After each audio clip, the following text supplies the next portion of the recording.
Obrigado, Luiz. Então, abre a sua Bíblia lá em Marcos, capítulo 8, tá? Nós estamos lá no capítulo 8 de Marcos, no versículo 22. Vamos terminar o capítulo 8 e entrar no capítulo 9 hoje, tá? Marcos, capítulo 8, começando no versículo 22.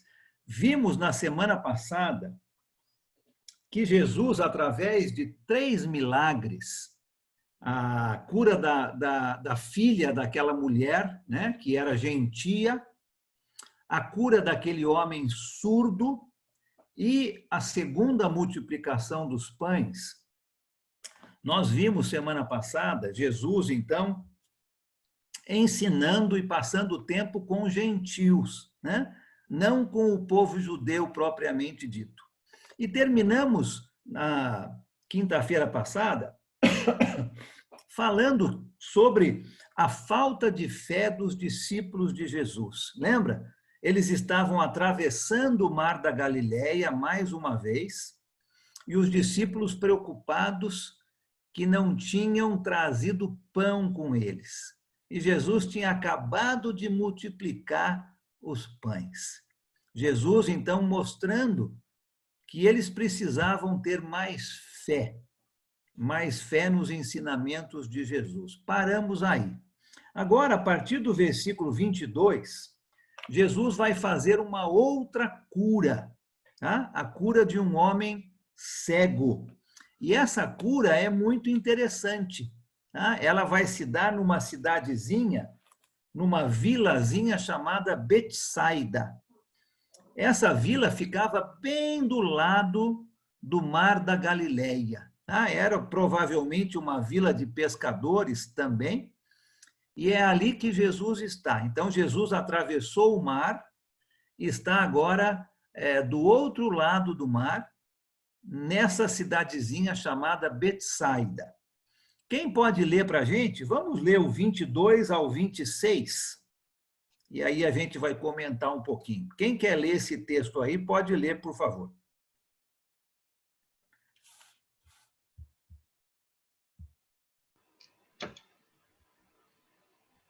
Eles foram para Betsaida e algumas pessoas trouxeram um cego a Jesus, suplicando-lhe que tocasse nele. Ele tomou o cego pela mão e o levou para fora do povoado. Depois de cuspir nos olhos do homem e impor-lhes a mão, Jesus perguntou: Você está vendo alguma coisa? Ele levantou os olhos e disse: Vejo pessoas, elas parecem árvores andando. Mais uma vez, Jesus colocou as mãos sobre os olhos do homem, então seus olhos foram abertos, e a sua vista lhe foi restaurada, e ele via tudo claramente. Jesus mandou-o para casa, dizendo: Não entre no povoado. Obrigado, Sérgio. É interessante esta cura de Jesus. Jesus curou muitas pessoas, né? Já curou algumas pessoas cegas também. Aqui nós estamos vendo uma dessas curas. E tem algumas coisas interessantes nesta cura aqui. Jesus, então, está chegando nesse povoado chamado Betsaida, e algumas pessoas trazem um cego para Jesus, né? E imploram que Jesus toque nele. Interessante, Jesus pega o cego pela mão e leva ele para fora do povoado. Eu acho isso muito interessante. Essa ideia que Marcos está nos dando é somente no Evangelho de Marcos que nós temos essa cura. Você não tem isso nem em Mateus, nem em Lucas, nem em João. E Marcos aqui está nos dando uma ideia que eu achei muito interessante. Jesus nunca fez os seus milagres para glória própria. Jesus nunca quis aparecer, né? E mostrar como ele tinha poder, olha como ele é bom. Não. Jesus pega o cego e leva ele para fora do povoado, não é? Talvez só Jesus e o cego estão ali, não é? não tem aquela multidão do lado dele. Talvez um momento um pouco mais privativo de Jesus com este homem cego, e Jesus então vai curá-lo. Jesus poderia ter falado para aquele homem cego: olha, você está curado. E com certeza ele estaria curado. Mas Jesus usa de uma outra maneira, uma maneira interessante aqui, para curar este homem. No versículo 23, né? Jesus põe um pouco de cuspe, né? Interessante isso, nos olhos do cego.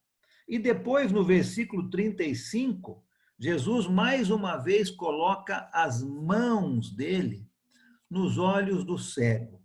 Por que será que Jesus está fazendo isto, hein? O que vocês acham? Quais são algumas ideias do porquê Jesus resolveu curar este cego desta maneira? E não simplesmente falando, ó, você está curado. 2 etapas dessa vez, né? Curou em etapas, né, Sérgio? Olha que interessante. Se eu não estou enganado, é a única vez que nós vemos Jesus curando em etapas, como o Sérgio falou, né? Fazendo em 2 vezes. Né? Sempre foi imediato. Como é que é?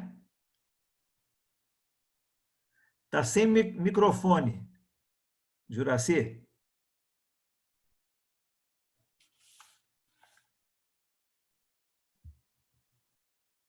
Não está dando para ligar?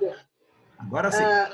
Até aqui, nós vimos que as curas que Jesus fazia eram imediatas, né? Não eram plenas, né? Era completa, né?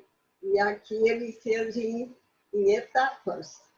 É uma diferença, né, irmão? Interessante isso, né?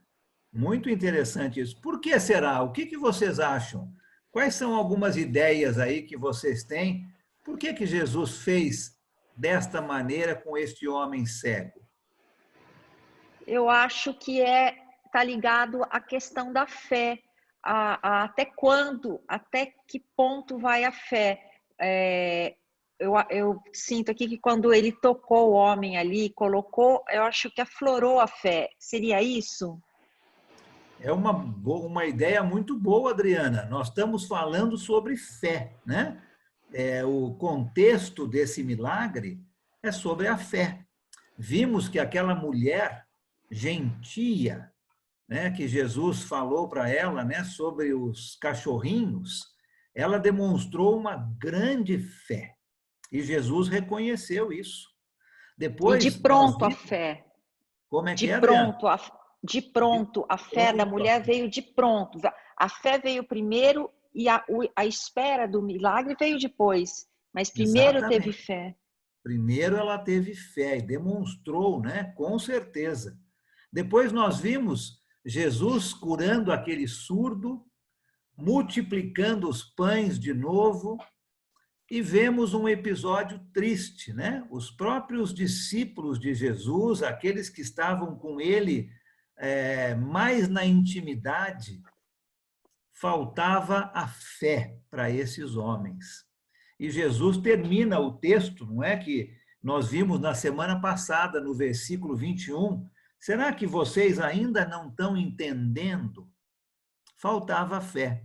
E agora nós vemos esse milagre, aonde, com certeza, a Adriana falou muito certo, tem a ver com a fé. Tem a ver com a fé.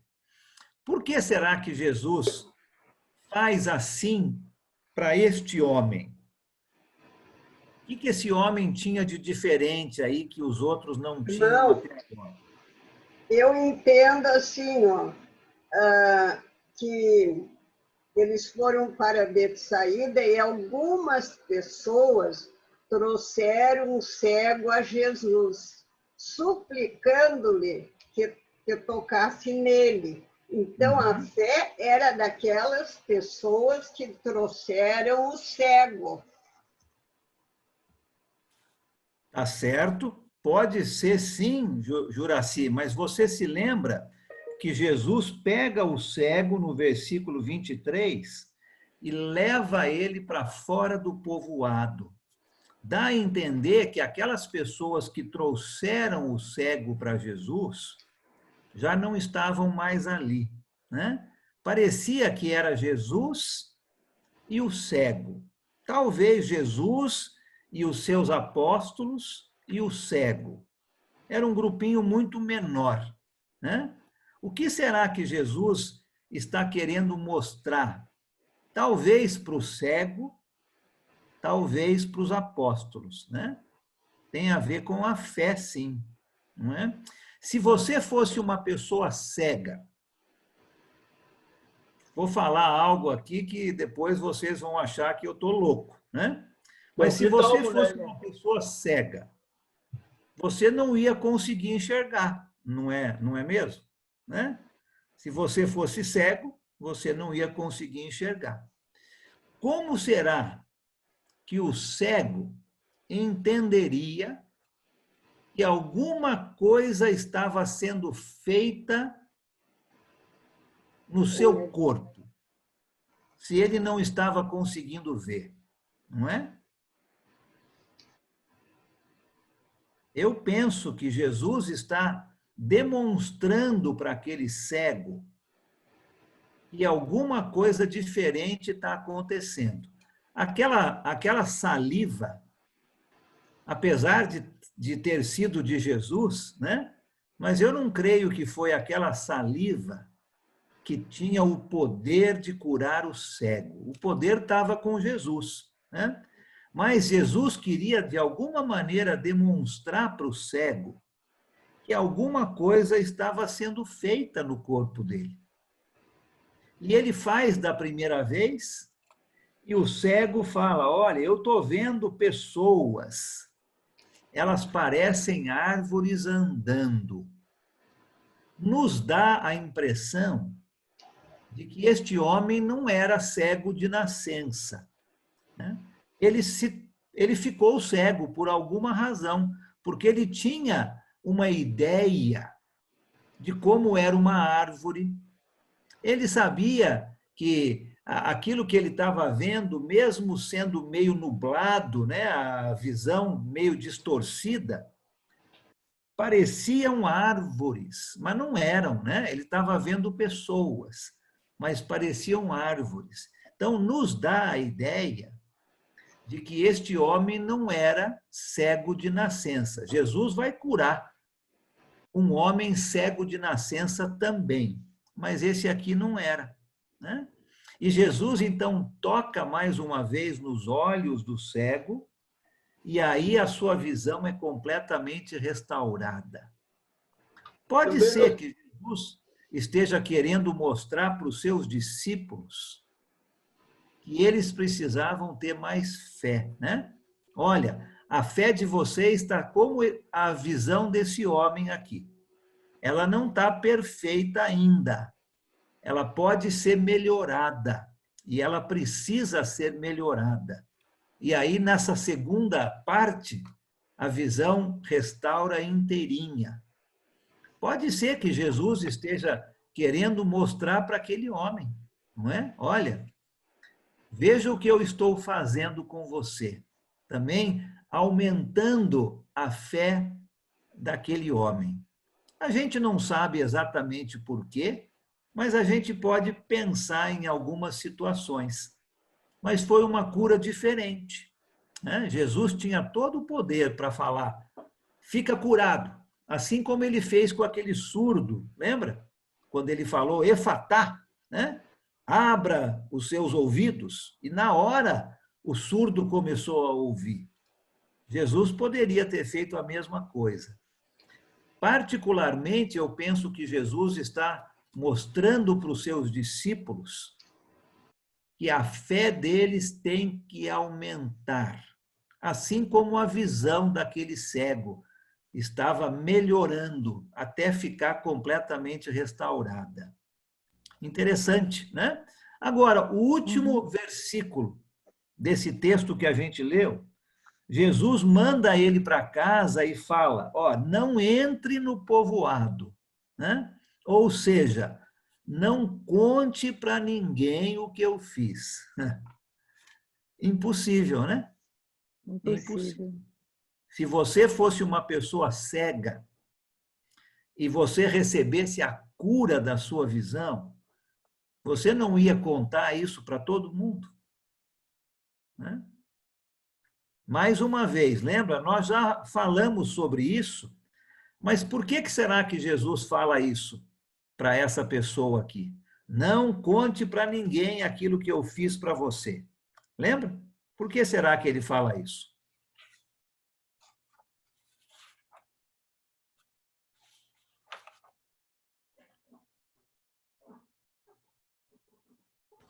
Não seria, no caso, para não haver tumulto?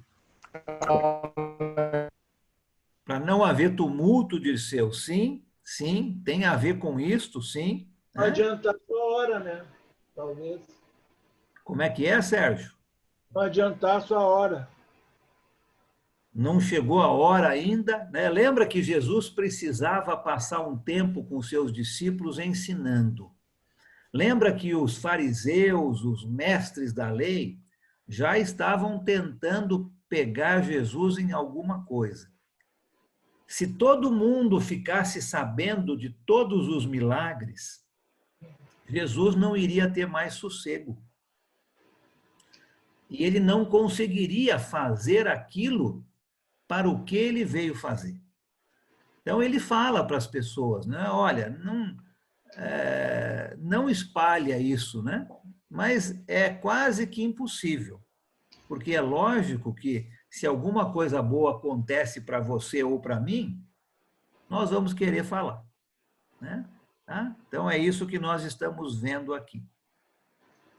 O próximo trecho, sim, pois não, Luiz? Eu queria falar sobre a questão da variedade de métodos de Jesus. Sim, pode falar. Aquele fez saliva, botou no olho, o outro ele fez lama, né? Mandou se lavar, outro mandou curar à distância, né? Essa variedade de forma, de método, eu creio que é para criar fé, claro, né? Para que os discípulos entendam que tudo é possível para Deus, né? Deus pode usar qualquer coisa, porque ele é poderoso, né? Ele pode usar qualquer método, de qualquer tempo, qualquer hora. Não existe limite, né? Não existe nada que impeça Jesus de agir. Tudo ele pode, tudo é possível para ele. Muito bom, Luiz. Isso mesmo, não é? Não existe nada impossível, não é? Jesus pode usar qualquer tipo de método para curar as pessoas, com certeza. Muito bom ponto. Obrigado. O próximo trecho é um trecho muito importante no Evangelho de Marcos, né? O Evangelho de Marcos tem 16 capítulos. Nós estamos chegando aqui pouquinho mais da metade, né? Talvez ali próximos da metade do Evangelho de Marcos. Só que nós já estamos bem mais no final da vida de Jesus aqui. Não estamos na metade da vida dele, mas estamos na metade do Evangelho de Marcos. Eu creio que não é coincidência que este trecho tem sido colocado justo aqui, bem na metade deste Evangelho. Aqui nós chegamos numa parte extremamente importante no Evangelho de Marcos, não é? Os seus discípulos vão dizer, não é, quem Jesus é. E isso é uma parte importante, vão reconhecer quem Jesus, na verdade, é. Olha esse próximo trecho, vamos ler do 27 até o 30. Quem pode ler para a gente, por favor? Eu leio, Nuno. Jesus e os seus discípulos dirigiram-se para os povoados nas proximidades de Cesareia de Filipe. No caminho, ele lhes perguntou: quem o povo diz que eu sou? Eles responderam, alguns dizem que és João Batista, outros Elias, e ainda outros um dos profetas. E vocês? Perguntou ele. Quem vocês dizem que eu sou? Pedro respondeu, tu és o Cristo. Jesus os advertiu que não falassem a ninguém a seu respeito. Obrigado. Aqui no Evangelho de Marcos é um trechinho curto. Se você vai lá para o Evangelho de Mateus, nós não vamos para lá hoje porque eu quero ficar aqui em Marcos. Mas na passagem paralela, lá no Evangelho de Mateus, você tem um pouco mais dessa história, não é? Mas vamos ficar só aqui em Marcos, nesse trecho que é muito importante. Esta confissão que Pedro está fazendo, mas com certeza todos os seus apóstolos estavam fazendo também. E para ter essa conversa, Jesus escolhe, então, ir para um outro lugar. Ele está indo para algumas aldeias, perto aqui de Cesareia de Filipe. Cesareia de Filipe ficava ao norte de Betsaida, mais ou menos uns 20 quilômetros da onde ele curou o cego. Eles estão andando para chegar naquelas vilas, naqueles povoados, e no meio do caminho, Jesus pergunta para eles, quem o povo diz que eu sou? Olha, essa pergunta é uma pergunta importante. Era importante para eles naquela época e é muito importante para nós hoje. Quem Jesus é muito importante. Aquilo que você, eu, aquilo que as pessoas pensam sobre Jesus é muito importante, porque Jesus é o Filho de Deus, né? Lembra, Marcos está mostrando Jesus como um servo que age, um servo que não fica parado. Aqui, o apóstolo Pedro, mas com certeza todos os outros, estão reconhecendo quem Jesus, na verdade, era.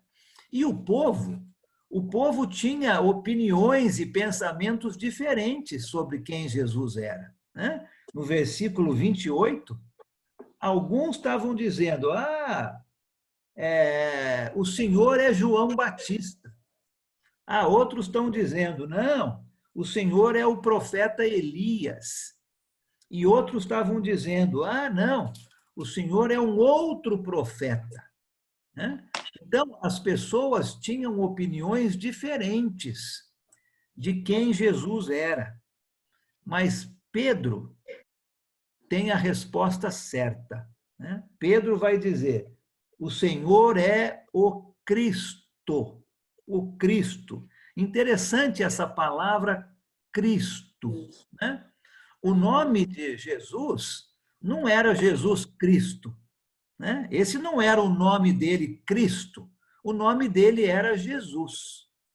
Mas as pessoas o chamavam, o conheciam, o reconheciam como Jesus o Cristo. Jesus Cristo.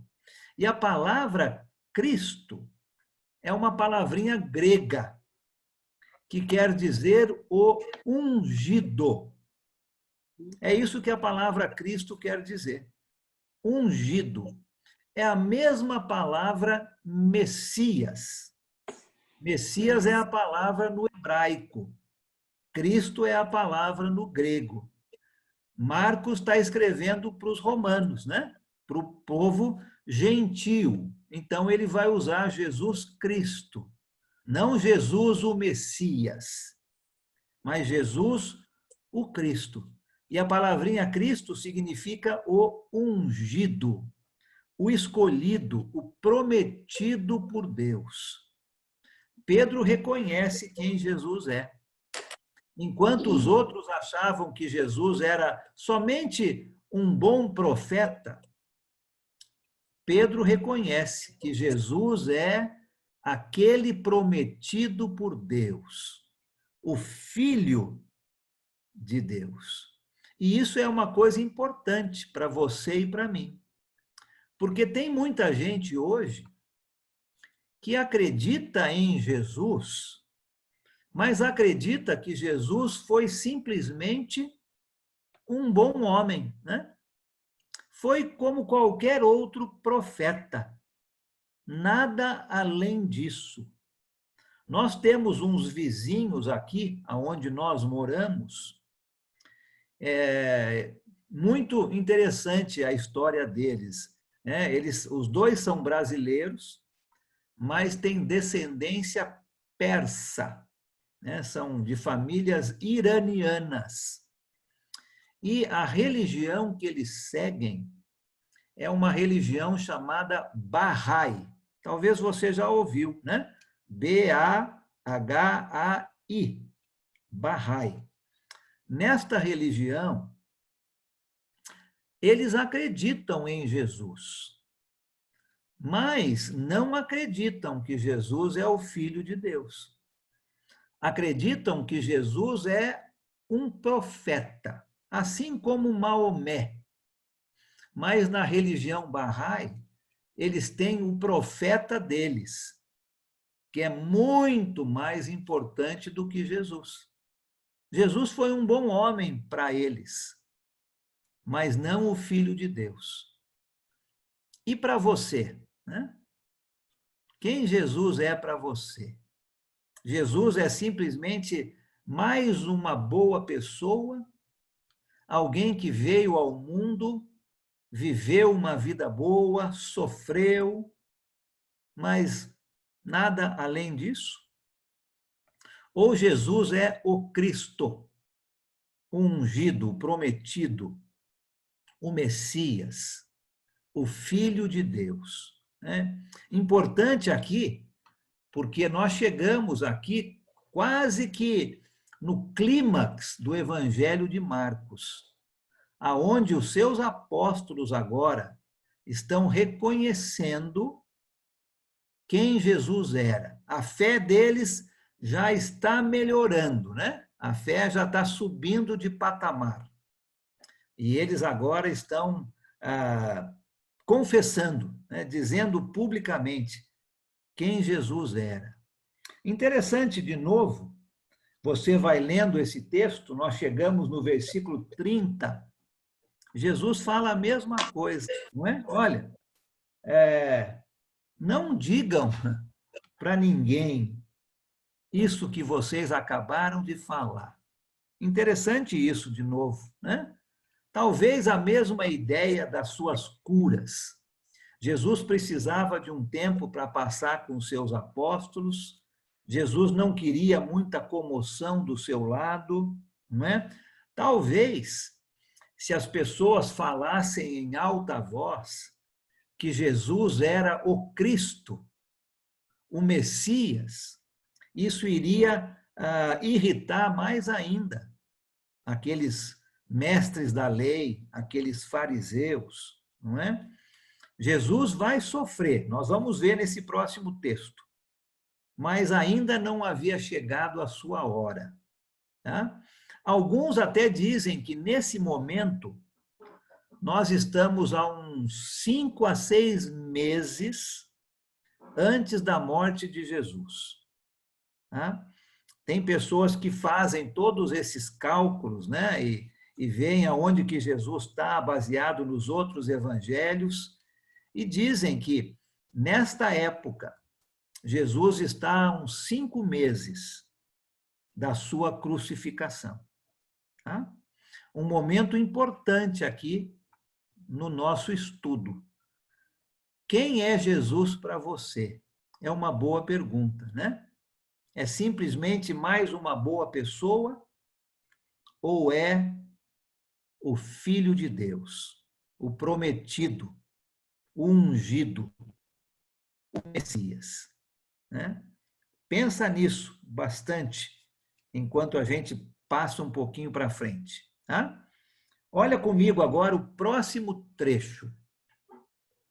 Versículos 31 a 38. término do capítulo 8, Jesus vai contar aos seus discípulos, ele já tinha falado, mas parece que os discípulos não estão entendendo, não é? Você se lembra que nessa parte do mundo, nesse período da história, o Império Romano dominava o mundo. E o Império Romano dominava o povo judeu. Aquele judeu nacionalista, né, patriota, não engolia isso. Como é que um povo pagão pode dizer para nós o que fazer? E aqueles patriotas nacionalistas judeus não gostavam de Roma. E eles tinham uma ideia de que um dia viria alguém para ser um rei físico, assim como Davi foi, assim como Salomão foi, e restauraria o poder para o povo judeu. Este rei físico derrotaria os romanos e os judeus, mais uma vez, seriam os mais importantes, os mais poderosos. Acredito eu que os apóstolos de Jesus também pensavam assim, né? Eles esperavam o Messias, o prometido, o Cristo, mas na mente deles está um rei físico, alguém que viria derrotar o Império Romano. E quando Jesus vai falar essas próximas palavras que nós vamos ler, os apóstolos não gostaram, porque não era isso que eles estavam esperando, né? Vamos dar uma lida nesse trecho juntos? Alguém pode ler, por favor, os versículos 31 ao 33. E depois uma outra pessoa do 34 ao 38. Por favor. Então, começou ele a ensinar-lhes que era necessário que o Filho do Homem sofresse muitas coisas, fosse rejeitado pelos anciãos, pelos principais sacerdotes e pelos escribas, fosse morto e que, depois de 3 dias, ressuscitasse. E isto ele expunha claramente. Mas Pedro, chamando-o à parte, começou a reprová-lo. Jesus, porém, voltou-se, fitando seus discípulos, repreendeu a Pedro e disse: arreda, Satanás, porque não cogita das coisas de Deus, e sim da dos homens. Obrigado. Vamos parar um pouquinho aí, depois a gente faz o resto aqui da leitura. Mas olha só que interessante, né? Agora que os seus discípulos tinham confessado, né, quem Jesus era, tinham falado abertamente que reconheciam que Jesus era o Cristo. Agora Jesus vai contar uma coisa para eles que ele já tinha mencionado antes, mas agora ele vai falar com mais clareza. E era algo que os discípulos não queriam ouvir, né? Porque eles achavam que Jesus veio para ser um rei físico. E essas palavras deixaram os discípulos muito confusos. Jesus dizendo para eles que o Filho do Homem, né, está se referindo a ele mesmo. Filho do Homem teria que sofrer, seria morto e 3 dias depois ressuscitaria. Com certeza os discípulos ali ficaram confusos. Lembra, eles estão indo lá para aquelas vilas de Cesareia de Filipe. Pedro acabou de dizer: o Senhor é o prometido, o Cristo, o Filho de Deus. Agora não tem mais dúvida, né? Esse vai ser o nosso rei físico. Quando é que nós vamos lá derrubar o imperador? E o que Jesus fala? Olha, é necessário que eu sofra bastante, seja morto e ressuscite em 3 dias. Os discípulos ficaram totalmente confusos. E mais uma vez Pedro, né? Sempre Pedro, que fala pelos outros, mas acredito que os outros deveriam estar pensando igual. Pedro fala para Jesus, né? Repreende Jesus no versículo 32, né? Olha, o senhor não vai morrer, não. Nós não temos aqui a conversa, né? Mas a gente pode pensar, né?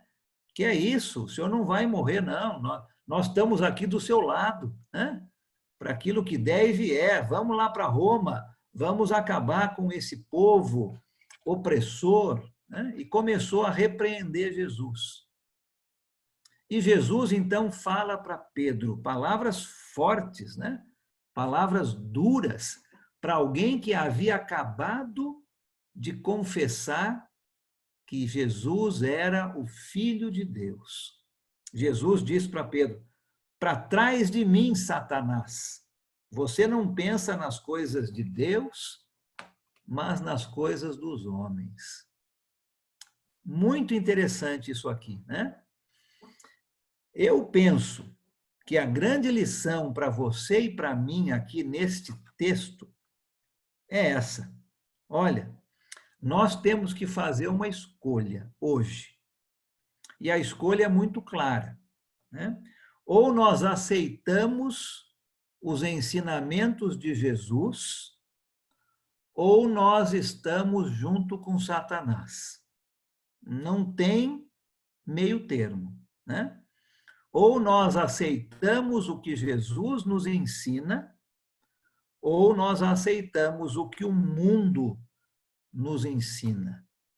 Não é possível estar junto com Jesus e junto com o mundo ao mesmo tempo. E nós vamos ver isso mais claro nos próximos versículos.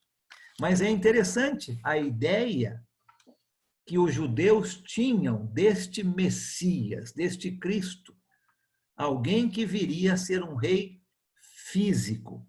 E quando Jesus fala, olha, eu vou morrer, eu vou sofrer, eu vou morrer, os discípulos ficaram confusos e imediatamente Pedro falou, de jeito nenhum, o senhor não vai morrer, nós não vamos deixar. Era, na verdade, o diabo falando por meio de Pedro, porque se Jesus não morresse, se Jesus não fosse crucificado, eu e você não teríamos esperança nenhuma, né? E era isso que Satanás queria. Satanás queria impedir, né, que Jesus fosse para a cruz. Mas Jesus não vai permitir. Jesus vai para a cruz. Mas nesse momento, os discípulos não estão entendendo. Alguém quer falar alguma coisa sobre essa primeira parte do nosso texto?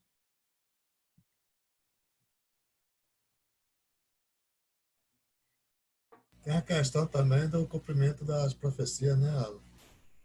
Jesus morrendo era uma coisa importante para os judeus no sentido de cumprimento das profecias, né? Sim, Luiz. Também. Exato, né? Tudo isso tinha que acontecer. Lógico, Jesus sabia, né? Os seus discípulos não estão entendendo e ficam confusos, e Jesus precisa ser duro com eles, né? Mostrando, olha, ou você está comigo, ou você está com o inimigo. Não dá para escolher os dois lados, né? Tá? Agora, no restante desse texto, vai ficar mais claro essa escolha que os discípulos tinham que fazer e que nós temos que fazer. Ou Jesus, ou o mundo. Quem pode ler para a gente, então, do 34 ao 38? Alan, posso fazer um comentário antes? Lógico, pois não. Não é que eu estou pensando aqui, essa atitude do diabo através de Pedro, de ir ao contrário ao plano de Deus, lembra a tentação no deserto, né? Do inimigo tentar destruir o plano de Deus, né? Sim, sim, Márcio, exatamente, né? Bom, em todos os momentos da vida de Jesus, né? Primeiro, ele queria matar Jesus, lembra? Quando Jesus era criança. Depois tem todos esses episódios na vida dele. Exatamente. A tentação dele lá no deserto está muito certo. E agora aqui nós estamos vendo outra, né? Tentando impedir o plano de Deus. Tá? Obrigado. Quem pode ler para a gente, então? 34 a 38.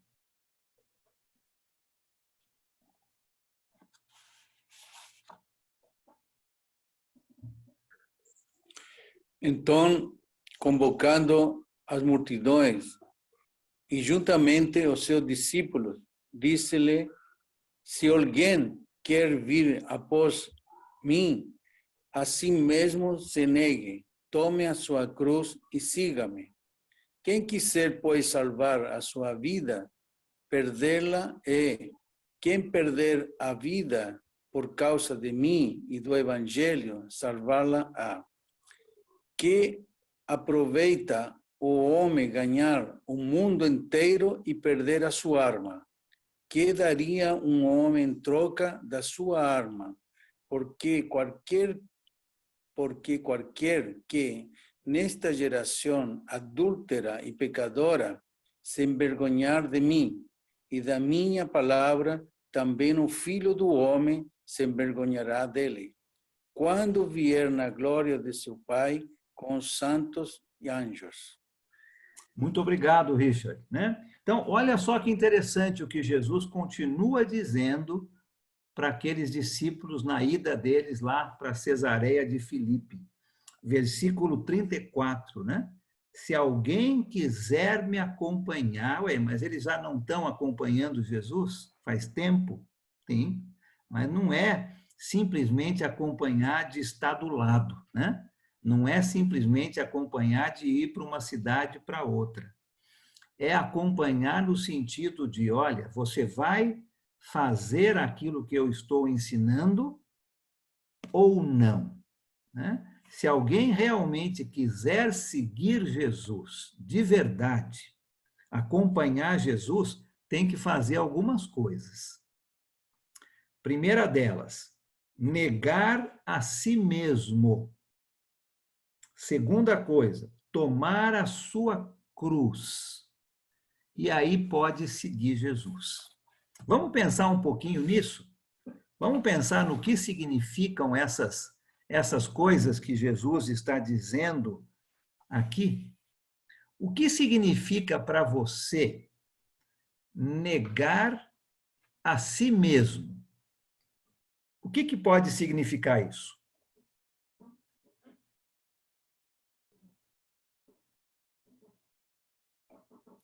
Bom, eu penso que se negar, o primeiro passo seria reconhecer Jesus no seu coração e se batizar nele, né? E logo em seguida caminhar em todos os problemas que vão vir diante dele, quando muitas vezes ele será apontado por aí e lo vão criticar, falando agora que tu é evangélico, que é ser santo, e pode até apanhar muitas vezes, porque já me encontrei em situações mais ou menos parecidas. Uhum. Então, e carregar a cruz é o grande sacrifício do caminho da glória que Jesus nos pode apresentar um dia para a nossa vida eterna. Obrigado, Richard. Está muito bom. Vamos ficar só nesse primeiro aqui, né? Negar a si mesmo. O Richard já falou coisas muito boas. O que mais? O que mais que pode ser esse negar a si mesmo? Posso falar, Alan? Pode, lógico. Eu acho que negar a si mesmo quer dizer colocar Cristo em primeiro lugar. Uhum. Luciana, muito obrigado. Tem tudo a ver com isso, né? Colocar Cristo em primeiro lugar. Deixar de fazer aquilo que eu quero para fazer aquilo que Cristo quer. Está muito certo. Obrigado. Alguém mais? Irmão Sim. Alan. Pois não, Juraci? Pode É falar. assim, eu também entendo que negar a si mesmo é negar o nosso ego, os nossos defeitos, né? Essa inclinação da carne. Então, exige de nós, né, andar no caminho do Senhor, fazer a vontade de Deus. Nós temos que negar a nós mesmos, né? Os nossos defeitos psicológicos, é a carne, né? Que milita contra o espírito. Então, nós temos que negar essa parte, né? Tá certo, né? Muito bom. Lembra aqui do contexto, né? É muito importante a gente entender o texto dentro do contexto, para a gente não se perder. O contexto aqui é essa confissão de Pedro sobre quem Jesus era, reconhecendo que ele era o Filho de Deus. E aí Jesus imediatamente diz que ele vai sofrer, que ele vai morrer e que ele vai ressuscitar em 3 dias. E os discípulos ficaram completamente confusos, porque não era isso o pensamento deles. O pensamento deles era que Jesus seria o rei físico deles. Nós vamos derrubar o imperador. Jesus vai sentar no trono de Davi, mais uma vez, lá no templo, né? Jesus vai ser o grande rei. E Jesus diz que ele vai sofrer e vai morrer. E aí Jesus diz, então, olha, se você quer ser verdadeiramente o meu discípulo, se você quer me seguir, tem que negar a si mesmo. É negar os seus pensamentos, né? As suas vontades, os seus desejos e fazer a vontade de Jesus. É o que nós estamos falando.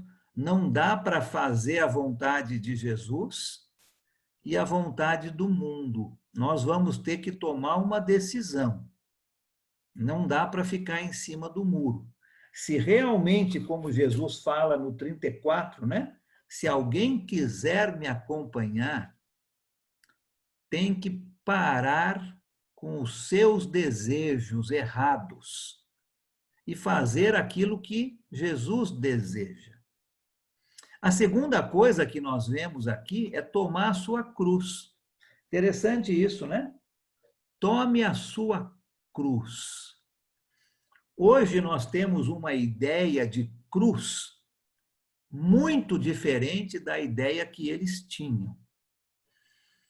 Posso até apostar 2 balas de menta, um picolé de flocos, posso apostar isso com qualquer um de vocês, que alguém aqui nesse nosso estudo, nessas telinhas que nós temos aqui, está usando algum tipo de bijuteria, um colar, uma pulseira, brincos, que tem uma cruz. Tem alguém aí usando isso ou não? Tem? Eu tenho. Adriana, tá vendo? Luciana também? Também. Uma cruz. Olha aí, né? Aí, né? Então, isso é uma coisa muito comum hoje. Então, a cruz, para nós hoje, tem um significado diferente do que tinha para eles naquela época, né? A cruz, para nós hoje, é usada até muito em nossa bijuteria, né? Até mesmo nós vemos em igrejas, não é? A cruz, uma cruz vazia, né? Significando que Jesus não está mais lá. Na época de Jesus, a cruz tinha um significado muito diferente. O que você pensa que significava uma cruz na época de Jesus? Maldição? Maldição, Ah, tá chegando A pior bem morte perto. que existia, Ah, quem que falou aí? a pior morte que existia, Morte, morte, Castigo. castigo, Sofrimento. maldição, castigo, sofrimento, morte. E Uma cruz era destinada para os piores pessoas, né? para as A cruz era piores. destinada para os piores. Isso mesmo, para os piores.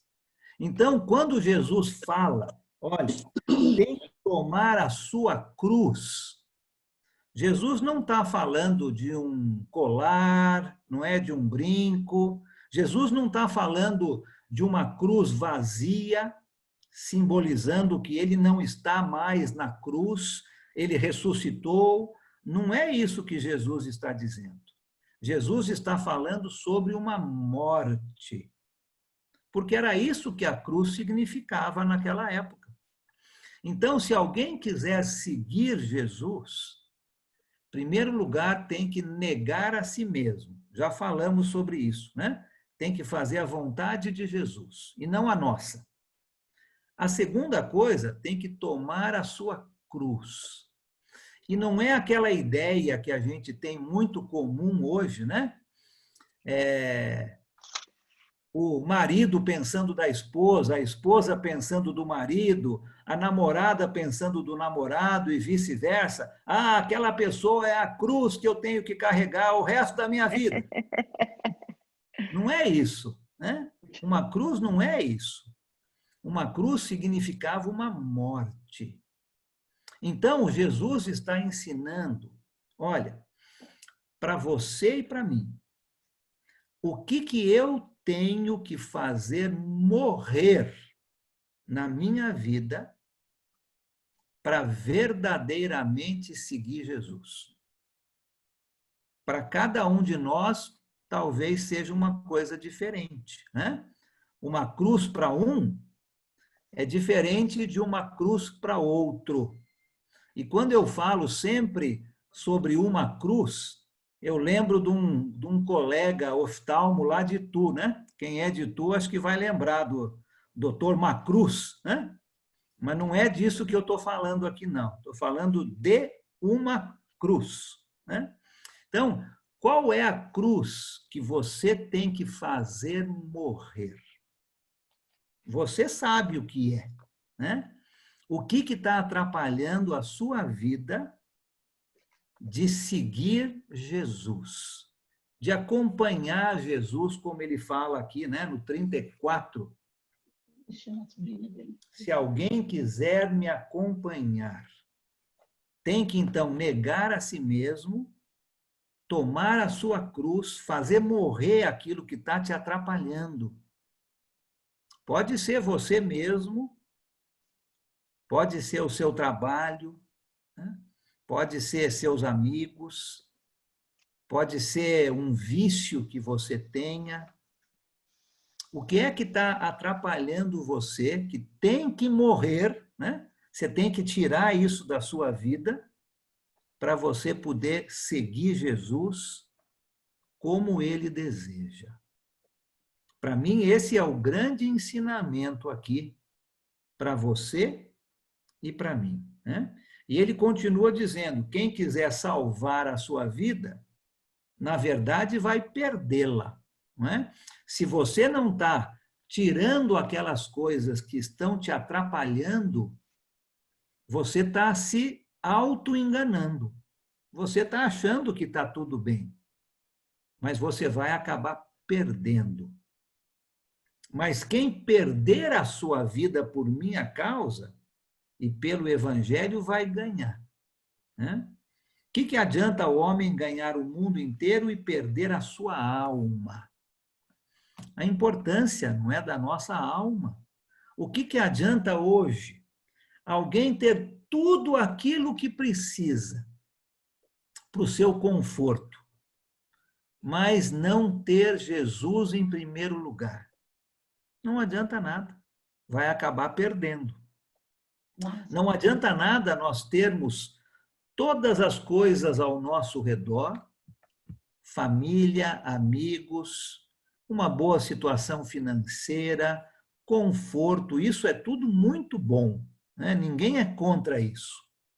Mas se é só isso que nós temos e não temos Jesus, nós vamos acabar perdendo.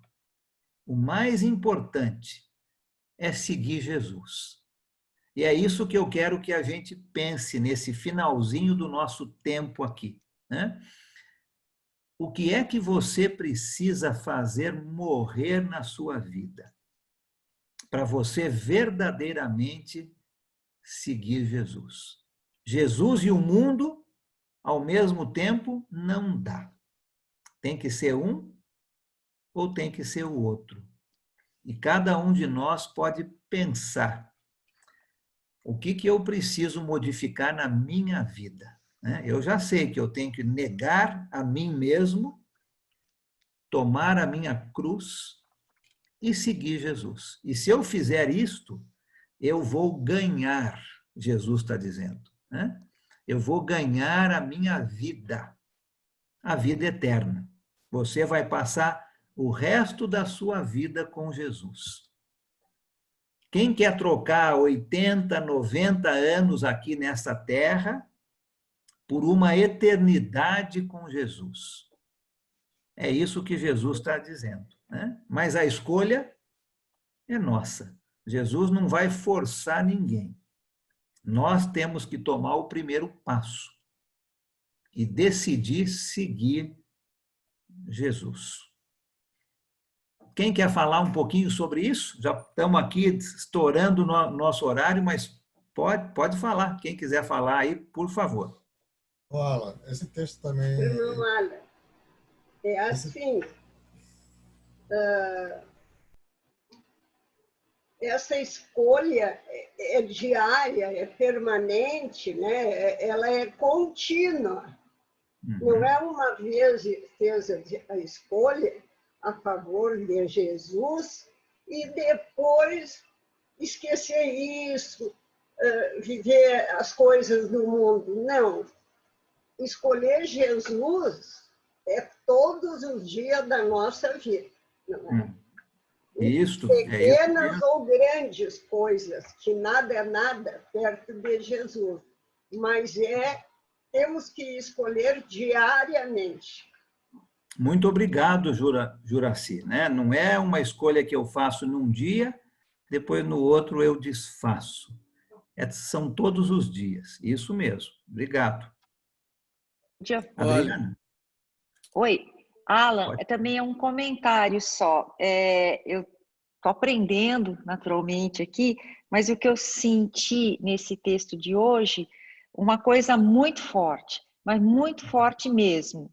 A gente vê Jesus vindo de uma forma, ensinando, amigo, irmão, e hoje o que eu sinto aqui, ele pegou os discípulos e a nós também pelo pescoço ali e levou assim na chincha, ou vai ou não vai. É isso que eu senti aqui, a força do texto, é isso mesmo? Eu creio que sim, Adriana. Nós estamos chegando aqui no ponto, no grande clímax aqui deste livro, não é? Quem é Jesus? Marcos está apresentando Jesus para os romanos. Lembra que essa carta, esse livro, é escrito para o povo romano. Quem é Jesus para você, romano? Marcos está dizendo. Eu vou mostrar quem Jesus é para mim, Marcos está dizendo, né? Ele é o Cristo, o Filho de Deus. E para segui-lo, eu preciso obedecê-lo. A decisão é de cada um de nós, não é? É uma coisa forte, sim, não é? Não é algo que eu posso ficar pensando, olha, quando tiver um tempinho, a gente não sabe quando esse tempinho não vamos ter mais, né? Jesus está mostrando que a vida com ele é uma vida fantástica. Nós já estamos vendo tudo de maravilhoso que Jesus estava fazendo. Mas agora ele está dizendo mesmo, agora você tem que tomar uma decisão, né? Ou você vai me seguir, ou você vai voltar como você era antes. Povo romano, ou você vai aceitar Jesus como o Messias, o Cristo, ou vocês vão continuar adorando o imperador. Vocês têm que tomar uma decisão. Não, se ficar do jeito que está, a decisão já está tomada. É o imperador. Precisa, então, olhar para a sua vida, negar a si mesmo, tomar a sua cruz, não a do outro, mas a sua, e decidir seguir. Você tem toda a razão, Adriano. Estamos chegando num ponto-chave aqui. E o restante do Evangelho de Marcos, nós vamos ver, vai ter muito a ver com esta decisão. Os discípulos ainda não estão entendendo, mas eles estão ficando cada vez mais fortes na sua fé. Eles ainda não querem que Jesus morra, porque ainda na cabeça deles, Jesus vai destruir o Império Romano. Mas eles vão entendendo e vão tomando a sua decisão. Isso mesmo. Quem mais? Alan. Oi, Luciano. Alan. Pode falar, Luciano.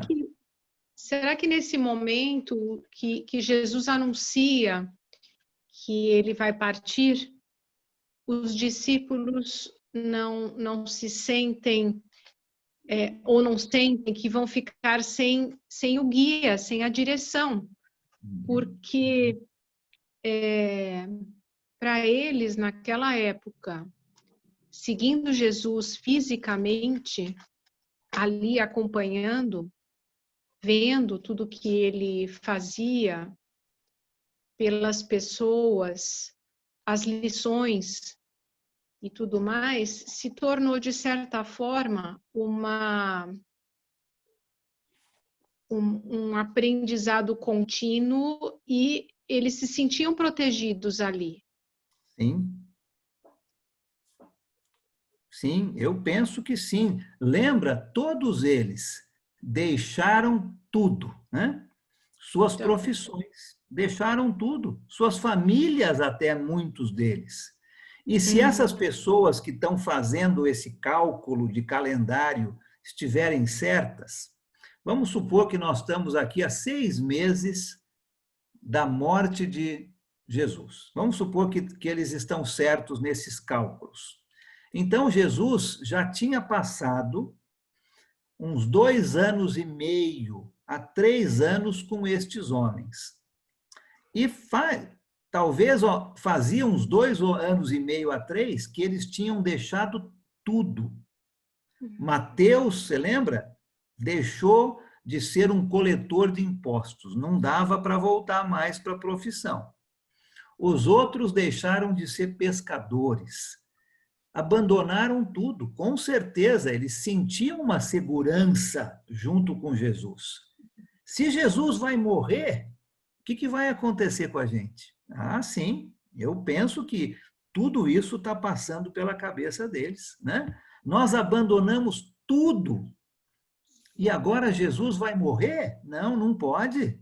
Não pode. Ele vai ficar vivo, nós vamos defendê-lo com espada, se for preciso, e nós não vamos permitir que Jesus morra. Afinal de contas, ele vai ser o rei e nós vamos ser os ministros, Nós vamos estar junto com ele ali, reinando. Eu creio que tudo isso está passando pela cabeça deles, sim, Luciano. Eles estão confusos, Não querem pensar na morte de Jesus. Mas desse momento em diante, Jesus vai falar, e nós vamos ver outras vezes, Olha, eu vou morrer, eu vou sofrer, eu vou ser sepultado, mas eu vou ressuscitar. E só depois da ressurreição de Jesus nós vamos entender que estes apóstolos finalmente entenderam. Finalmente entenderam, Caiu a ficha. Uma vez eu falei isso e as pessoas que estavam ouvindo falaram: "Ih, Alan, você acabou de falar a sua idade, Não tem mais esse negócio de cair a ficha mais. Hoje em dia a gente fala outra coisa, o download foi completado, né? Alguma coisa assim que a gente fala hoje, né? Mas caiu a ficha daqueles discípulos, finalmente, quando Jesus ressuscitou. Mas até lá, eles estão confusos e não estão querendo ver aquilo que é óbvio, né? Tá? Obrigado, é isso mesmo. Mais alguém para a gente poder fechar aqui hoje? Eu também queria fazer Olha, eu queria falar. Pois não, César? Pode falar, César, depois o Richard. O César, vamos deixar o César falar e depois o Richard. Olha, eu penso aqui no versículo 31 e 32, a imagem que vem na minha cabeça, né? É Jesus reunindo esses homens, né? E fazendo uma reunião com eles, né? Falando muito sério, né? Com esses homens, falando que, como diz o texto daqui do 31, que era necessário, né? Que ele sofresse, que ele fosse rejeitado, que ele fosse morto, que ele ressuscitasse. Esse era o plano que ele tinha, né? E fala no 32 aqui que Jesus falou claramente a esse respeito, né, com eles. Mas como você disse, né, como está no 34 aqui, de negar-se a si mesmo, é negar o nosso pensamento, os nossos desejos, os nossos planos, né, e confiar no que Deus está falando, no que Jesus fala conosco, né? Então, quando nós não negamos isso, né, não negamos aquilo que nós queremos, o nosso plano, o nosso pensamento, assim como esses homens aqui, a gente não consegue escutar perfeitamente, né, a vontade de Deus. Então, é bem necessário, né, que a gente jogue no lixo mesmo, né, os nossos planos, os nossos pensamentos, né, e se encaixe dentro daquilo que Jesus está ensinando para nós, né? Então, eu vejo bastante isso nesse ponto aqui, né, que eu acho que dá para nós aprendermos muito, né, porque Jesus está falando claramente com eles ali e a respeito daquilo, do plano que ele tinha, né? E ele tem um plano para todos nós hoje, né? Mas se a gente não se nega, né, essas coisas que nós temos no nosso coração, né, os nossos planos, os nossos desejos, os nossos pensamentos, e não foca naquilo que Jesus, no plano que Jesus tem, a gente não consegue entender muito bem, né? Então, é necessário mesmo a gente negar tudo isso, principalmente os nossos prazeres, as nossas vontades, né? Então, eu vejo bem isso no texto aqui. Muito obrigado, César. Tá certíssimo, né? Richard, pois não, pode fazer aí seu comentário, aí nós vamos fazer uma oração final, tá? Tá, eu também. Olha, no texto aqui, que é 34, ele me fez lembrar, anos atrás, um irmão norte-americano, ele fez uma pergunta interessante que, olhando esse texto 34, para a minha vida teve muito a ver. Ele falou o seguinte: quem está disposto a doar R$5.000 para salvar uma vida que ele não tem? Então, se você vai analisar R$5.000, você doar para alguém que não conhece, é difícil, não é? Muito difícil. Mas a mim me fez pensar muito sobre isso. Os valores que eu tenho materialmente e os valores que posso conquistar espiritualmente. Ou seja, eu tomei uma posição na qual você vai olhar R$5.000 e vai perceber que não significa nada. Mas eu olhei para Jesus e eu vi um poder maravilhoso, que a minha vida podia se tornar muito melhor, como a vida de qualquer ser humano, que aprende a perder os valores materiais e aprende a conquistar os valores espirituais. É aí onde Jesus, você passa a entender totalmente o que é um valor espiritual e o que não significa nada materialmente. Porque se fôssemos olhar corretamente, o que é o planeta Terra para nós? Pode ser muito, mas é apenas como uma escola onde nós vamos aprender a perder os valores materiais para adquirir os valores espirituais. É difícil, mas eu falo para você, olhando para esse contexto 34, você acaba entendendo perfeitamente que tudo o que é material não tem valor, mas o que é espiritual diante de Jesus é muito forte, muito grande. Sim. Muito obrigado, Richard. Isso mesmo, excelente comentário, né? Muito obrigado. Ô, Luiz, você queria falar algo? Não quero cortar você. Não, essa morte que Jesus fala da cruz é só morte do desejo, mas se for o caso de morrer fisicamente pela causa de Jesus, também não envolve isso. Pode ser, ué. O que tem na sua vida que você precisa fazer morrer, né? Pode ser a sua própria vida. Eu sinceramente não tinha pensado assim, mas pode ser, né? Para cada pessoa é uma coisa diferente, né?